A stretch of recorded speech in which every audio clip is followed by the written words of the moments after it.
Welcome back. It's good to be here.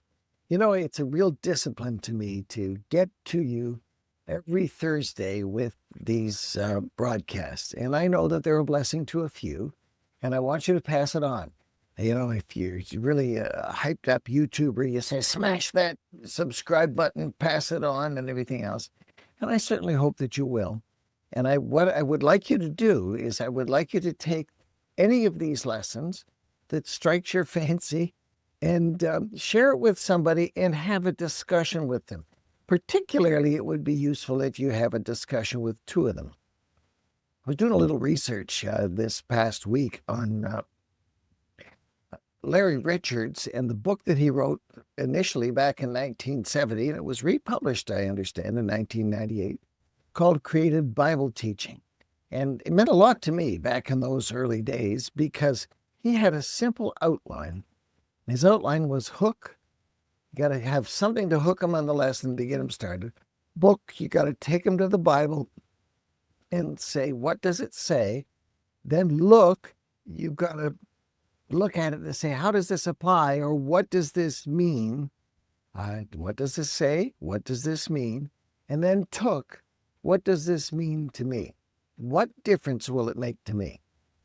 And that I have kind of had in the background all my life as I've been trying to teach the Bible to people. And what I've found is what you've found, that they're interested in the hook, and then they dwindle attention a little bit when you get to actually looking at the book. Yeah, the Bible, I know. I should believe that. And then look, well, yeah, I think everybody should be this way, that way, or the other way. And then took, what are you going to do about it? And at every level, people fade. I know that's true. I know that's always been true.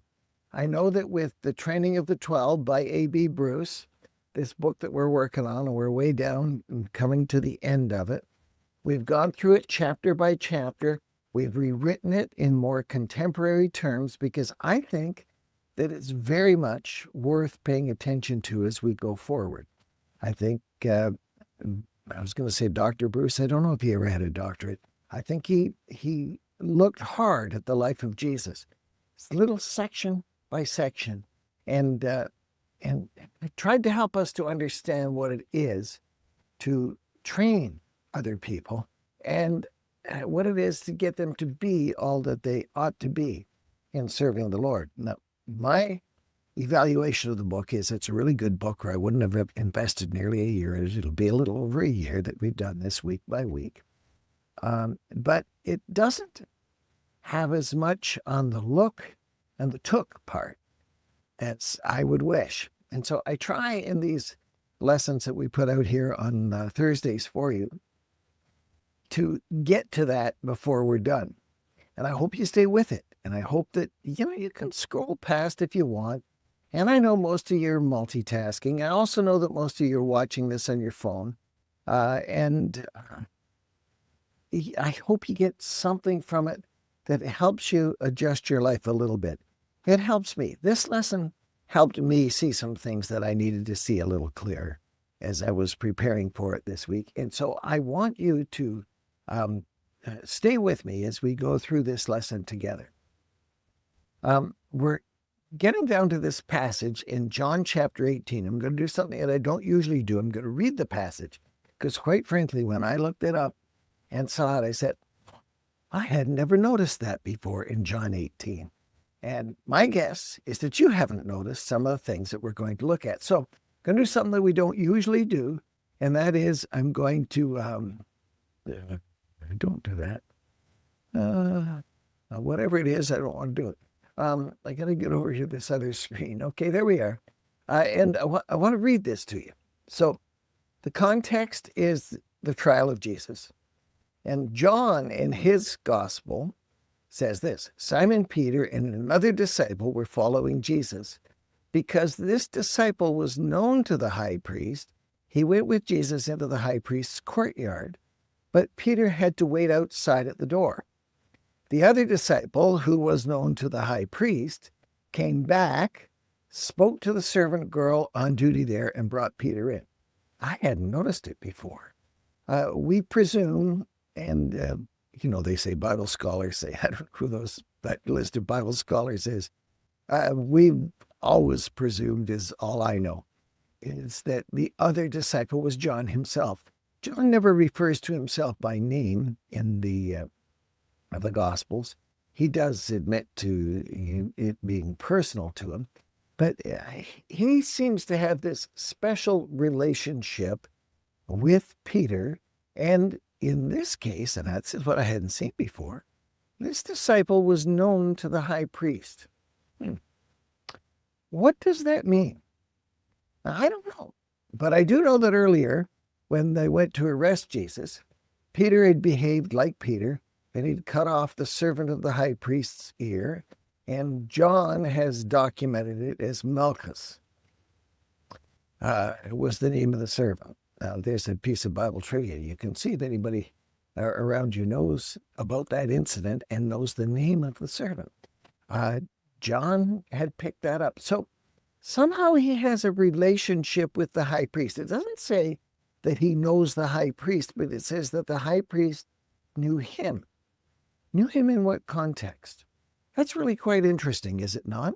Because Peter's in a situation where, he knew him because the high priest had seen him cut off his ear, and he'd seen Jesus heal that ear. But John, don't know. I just found that really quite fascinating that while Peter has lots of strengths, and we're going to discuss that, John had a different set of strengths, and together they worked as a team. And that's the basic thing that we need to draw from this in the training of other people. They're not all going to be like you. Thankfully, they're not all going to be like me. Everybody is uniquely created by God with a special personality.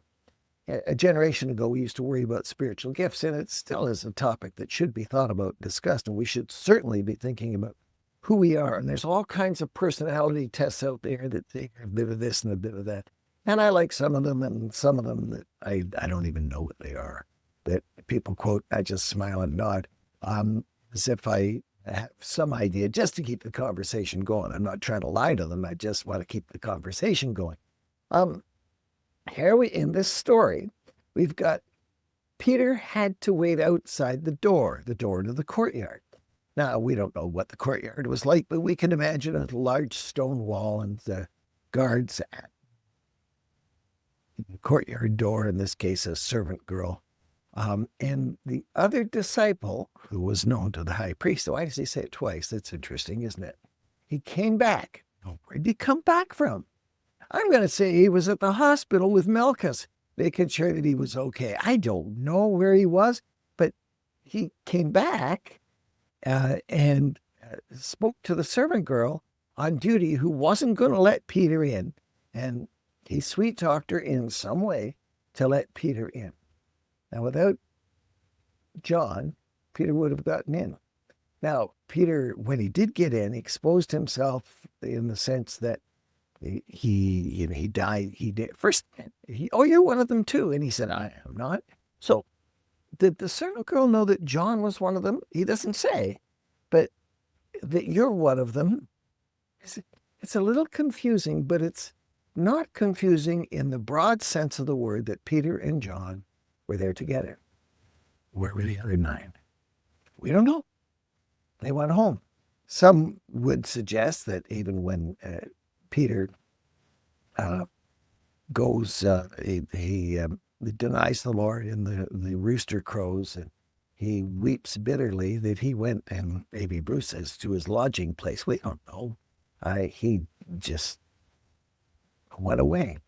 But here, John is with Peter, the only 2 of the 11 that are left, who are in the courtyard observing Jesus' trial from a distance. So here we've got different responses. All the disciples, they're gone, except Peter and John, who are kind of there. And they're following Jesus into as close as they can get to the trial.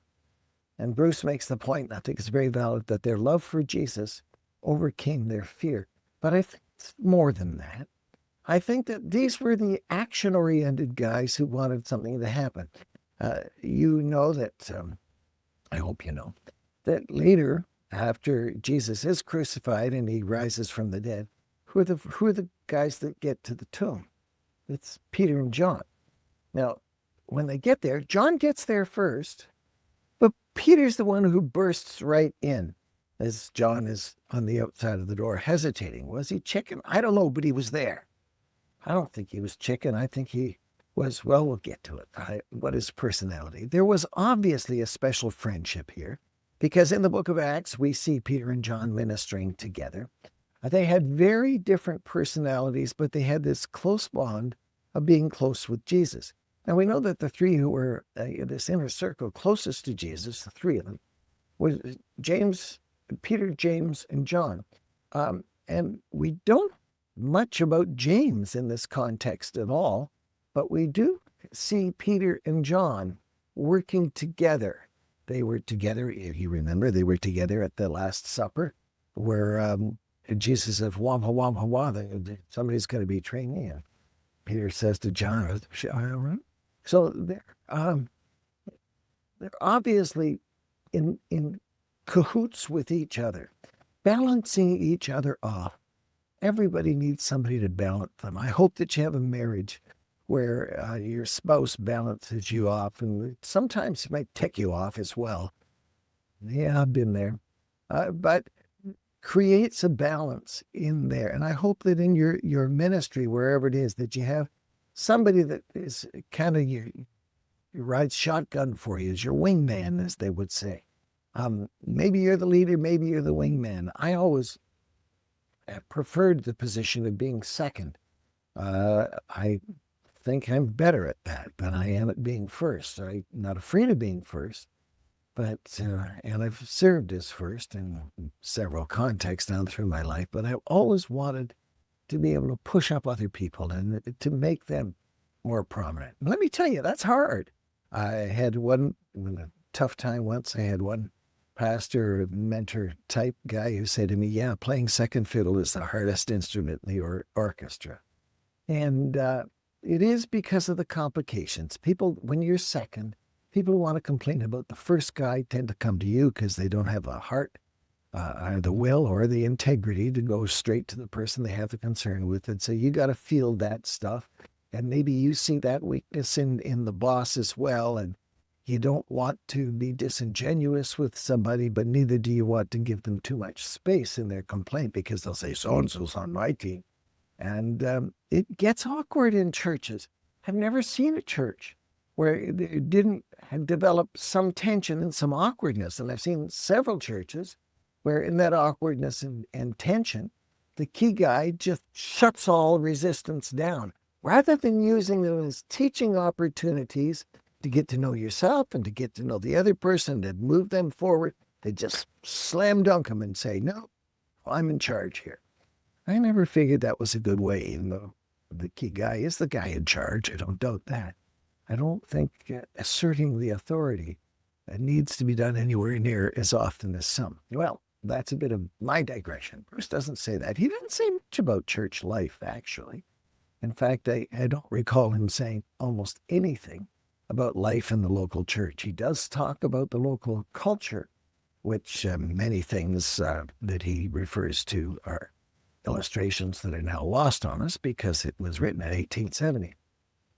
But what we see here is that Peter was the bull in the china shop, if you would.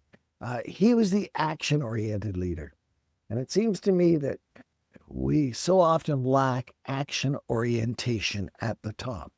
The buck has to stop with somebody.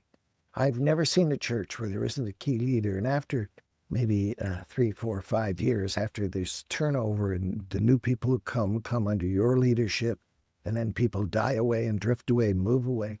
And the new people, they think that you're we used to say the cat's meow, where some of the other people weren't so sure. And they kind of sat back, their arms crossed and say, well, we'll have to see how that works out. And when you got a bunch of people around you and you're trying to leave and they're all sitting back and saying, well, we'll see how that works out. I can tell you right now, it ain't going to work out. It's got to work out only because you work together as a team. So perhaps Peter was a little too in your face. Perhaps we know that Jesus chose him as leader. So obviously he was of a personality that was tunable by the Holy Spirit to become the leader that was designated as the first amongst equals with the apostles. John, on the other hand, seems generally speaking to be more contemplative in the way he writes things and in the behaviors that you have.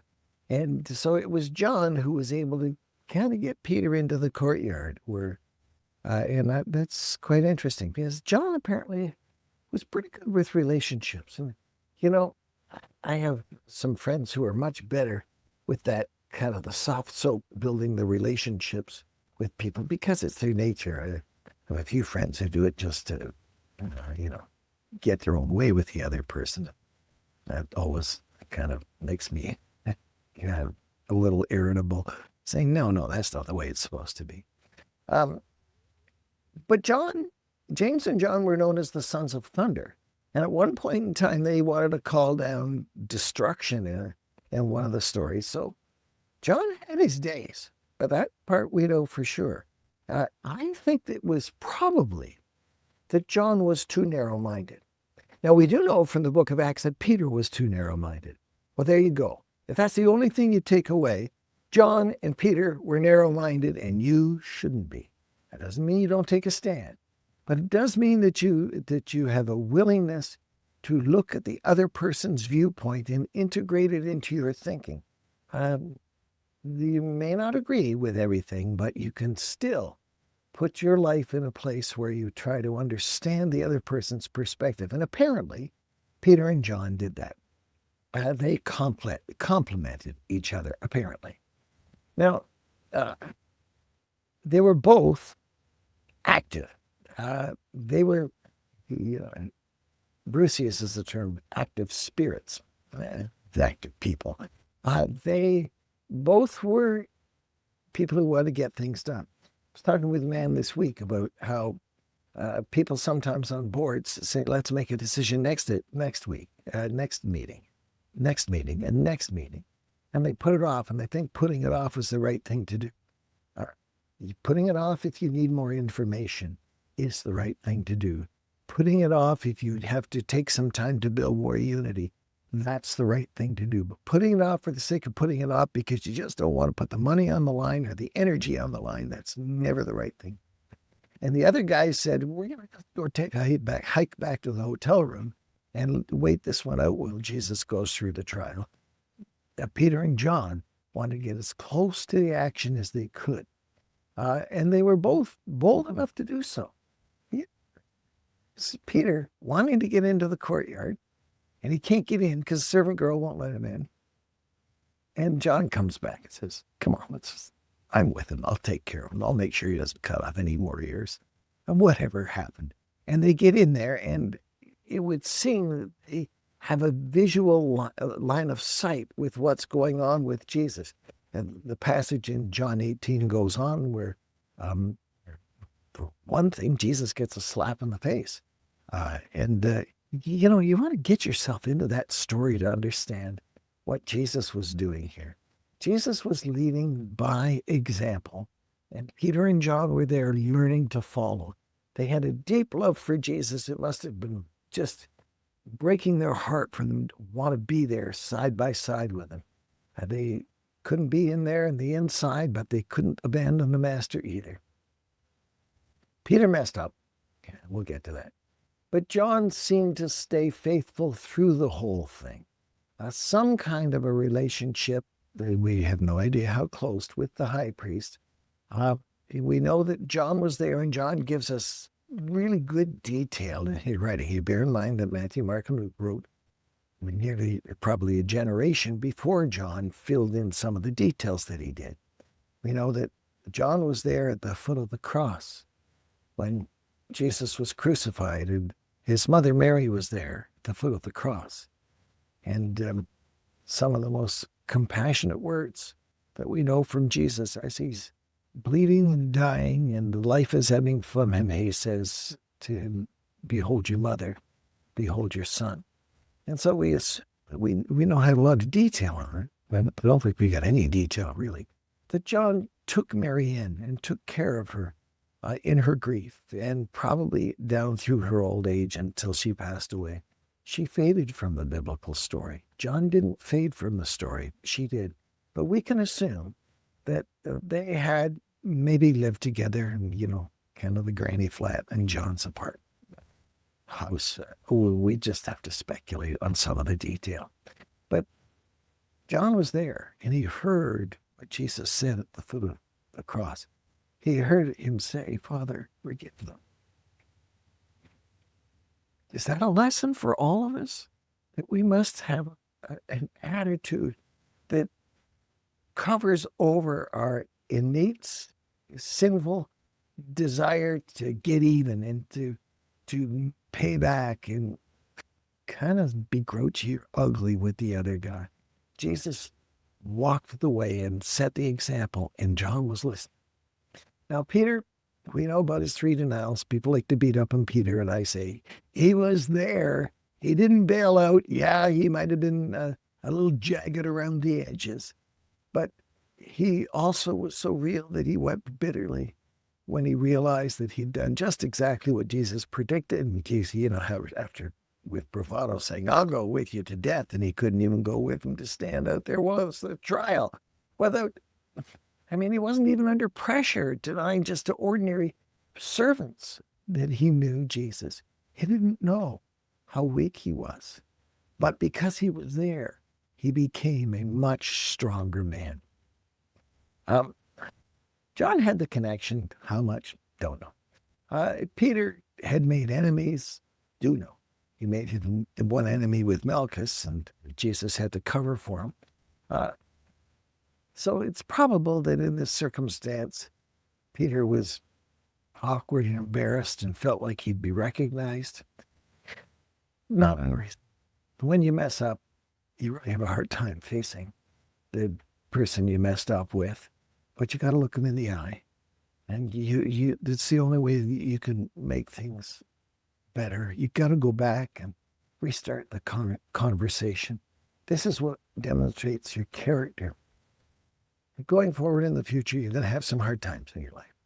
There are going to be some people you have some disagreements with, but you need to be there in the courtyard, as it were, and be there as close as you can and do your best to be the one who makes things come together again. John, he became this, he was always, Peter, the more thoughtful one. Peter, the more spontaneous, perhaps too open with other people, but then it takes that characteristic to make things start sometimes. And Jesus will work with you no matter who you are. He'll take your personality and take off some of the rough edges and help you if you'll let him. The Spirit of God does work within every believer who responds to him.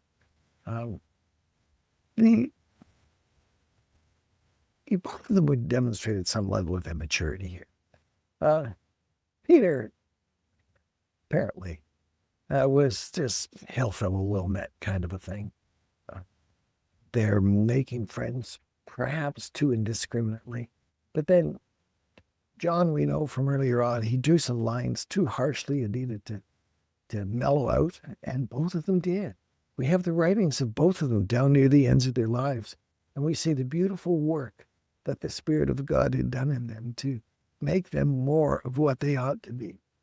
There's an old song that we used to sing in church, and I just heard it recently. I hadn't heard it for years. He's still working on me to make me what I ought to be. It took him 6 days to make him. But he's still working hard. Growth for each of us looks different. Some of us need to get out of ourselves a little more. Some need to lean back a little more. There are times to be out there in front. There are times to lean back. And all of us need to grow in the direction that might not be the natural direction of our inclinations. Peter needed to fix up his morals about lying. He needed a lot of things in his life. He needed to perhaps care less about what the other people thought about him. And he needed to develop spiritual convictions, which we see evolving beautifully on the day of Pentecost when there's this uh, kerfuffle all over the town in Jerusalem with the people from all over the place coming in, and the Holy Spirit comes down and this magnificent miracle of flames of fire and speaking in tongues. Those who would advocate for speaking in tongues don't often mention that there were flames there. This was a very unusual event. But Peter was the spokesperson. He got up and said, these guys aren't drunk. This is what was prophesied by Joel. So Peter had a lot of character qualities. But then so did John. He needed to expand his love more, and he became the gospel, the apostle of love. Didn't seem to be that when he wanted to call down judgment on some towns that they were at. He did learn to care more about others. See, all of us need to know where we're weak. And all of us need to, the term would be, play to our strengths as much as we can, and not shy back from what we're really good at, and recognize what we're good at is not what the other person is good at. And that's so important for us. It can be irritating to say, why can't they see what they need to see? The quiet person says, that person needs to not talk so much. The person who's more outgoing needs to maybe set back a little bit, and you can easily fall into disrespect for each other. You need to know your own character strengths and weaknesses and your personality strengths and weaknesses, because God wants to use all of who you are. The thing that you can learn from all of this is Peter and John were the two who took some action.